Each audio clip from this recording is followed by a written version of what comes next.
Esther Vida. I'm Alfred Zappola. On this episode of You, Me, and Sicily, we're going to go back thousands of years before the birth of Christ to explore some of Sicily's very first settlers. We're going to talk to you about the original inhabitants. We're going to talk to you about the ancient Greeks.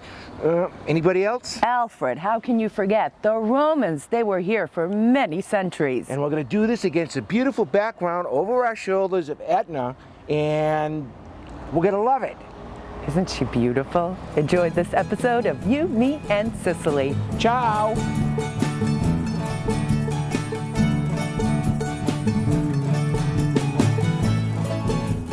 Sicily, one of the most unique places in the world, a Mediterranean crossroads, a magical paradise that was a destination and prized possession for the world's most powerful empires, an ancient melting pot of people and cultures that still has traces of all of its conquerors.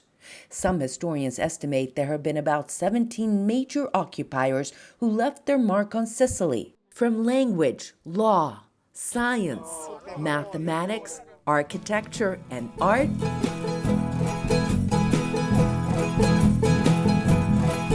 traditions, foods, names, certain behaviors, and physical appearances. Sicilians are an amalgam of all of them. I don't know if it was good or bad, but most of them did leave something. Meet Gaetano Cipolla, one of the world's most prominent professors on Sicilian culture, history, traditions, and language. For the last 30 years, I have been promoting the Sicilian language and culture in the world. I'm the president of an organization called Arba Sicula, and we are the only ones actually in the whole world. We have about 1,800 members throughout the world. There's one member at least in every state of the Union. We spoke to him about some of the first major settlers of Sicily. The first three groups were the Sicans, Siculi, and Elymians, dating back some 3,000 years before the birth of Christ. The Sicans were the first. They were probably people coming from Spain, Indo-European, basically, Indo-European, and some of them probably came from Spain, and they settled all of the island. And in fact, the first name of Sicily was called Sicania. And the Sicels came, and we don't know where they came from either, except that we think that they came from northern Italy, perhaps around the area of Rome, Latium. And they were probably more aggressive people than the Sicans, and they sort of drove the Sicans further west within the island. And they were the ones who actually changed the name of, they didn't change it, but people started calling Sicily Sicilia. The seafaring Phoenicians from present-day Lebanon, Palestine, and Syria were also among the first to settle in Sicily on the west coast. They mainly set up trading posts. Later, the Carthaginians, descendants of the Phoenicians, with a vast empire in North Africa, continued to settle on the west coast and founded Palermo in the 8th century BC.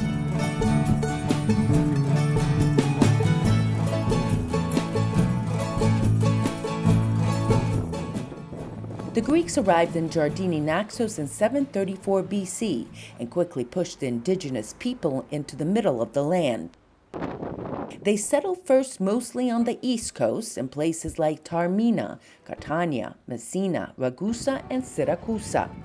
Siracusa ultimately became the most dominant and powerful city in the world during the Greek era. Siracusa rivaled Athens in riches and prominence. Within a short period of time, basically all of Sicily, except perhaps the further reaches of the west, were in the hands of the Greeks.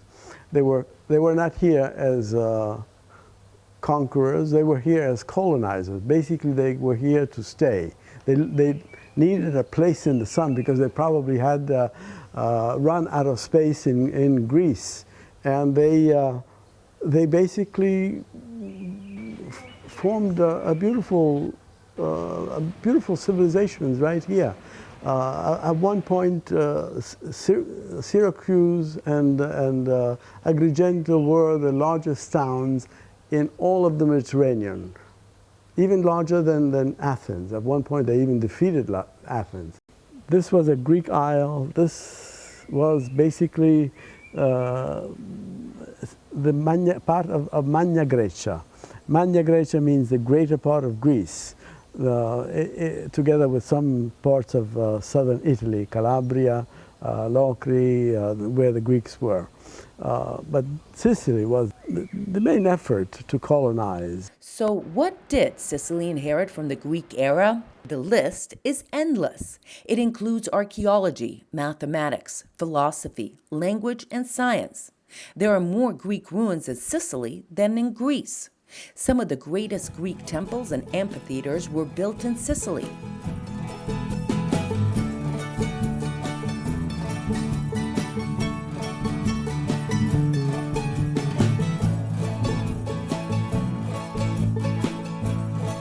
For instance, in Agrigento, one of the largest and most culturally advanced cities in Greater Greece, there's the Valley of Temples, an impressive collection of temples dedicated to Greek gods and other remains.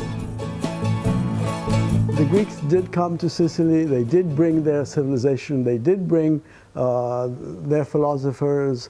Plato came. Some of the plays, the Greek plays, were performed at Syracuse and Agrigento and all the other places. In fact, many famous and influential people who are called Greeks are actually Sicilians.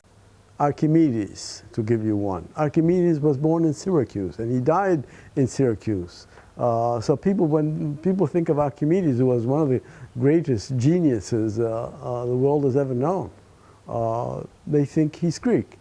Yes, he's a Sicilian Greek.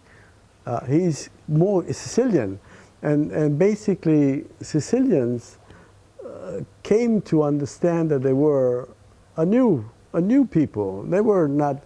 They were Greek in culture. They were Greek. The mother country was Greek, but at a certain point, they became aware of their own identity.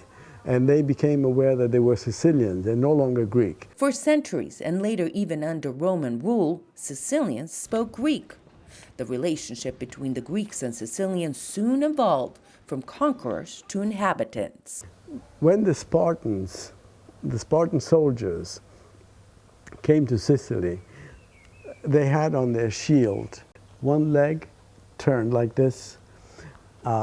When they became aware of the fact that they were no longer Greeks, they were Spartan, that they wanted to be known as Sicilians or Sicelios. Instead of having the one leg that is turned, the part of the trinacria, they put three legs. And since that point, of course, that identifies them as Sicilians, not Greek. So the road of culture didn't travel only from one way, from Greece to Sicily. It also traveled back. There were some Sicilians who actually taught the Greek public speaking. It was Gorgias of Lentini who actually traveled to Athens to teach people how to public speak. I can give you many other examples, but primarily the most important thing is that Sicily contributed a great deal to the mother country, as much as the mother country contributed to the Sicilian culture. Several tyrants ruled Sicily during the Greek era. Some of the most notable are Gellian and later Dionysius, both from Siracusa. They fought significant battles, first on the side of Athens against Carthage, and later against Athenians themselves. Other tyrants continued clashing against Carthaginians for centuries. The Carthaginians always, until the Battle of Imera, they were the dominant force in the western part of Sicily. In fact, I don't know if you've ever been to Mozia, which was the trading post of the Phoenicians, the Carthaginians. And in the Battle of Imera, they lost a great deal. By around 200 BC, the Roman Empire controlled the Italian peninsula and was gaining power. Naturally, it wanted to acquire Sicily for strategic and agricultural purposes. This led to the first of 3 Punic Wars between Rome and Carthage, the first fought mainly over control of the island. During these wars, Greek Siracusa, once an enemy of Carthage, sided with her against the Romans. Siracusa would later pay a heavy price, including the death of one of her most famous sons, Archimedes. The Punic Wars were started because the Carthaginians and the Romans clashed, and so they fought several wars until finally the Carthaginians were defeated. After more than 100 years and hundreds of thousands of soldiers killed, Rome conquered Carthage's empire, including Sicily, and became the most powerful state of the Western Mediterranean. It was the first province of Rome. First province ever outside of the Roman thing became the first province. While Greek culture and language continued to dominate life in Sicily, much of the island was Latinized. Sicily was critical to the Roman Empire because of its strategic location and used as a launching pad to North Africa and the Middle East. Sicily became the breadbasket of Rome, and much of the area was deforested. The wood used to build the empire's vast naval ships and wooden houses. Sicily also became a place of entertainment, relaxation, and summer homes for Romans. The Villa Romana del Casale at the Piazza Armerina is a Roman villa built in the first quarter of the 4th century. It contains the richest, largest, and most complex collection of Roman mosaics in the world.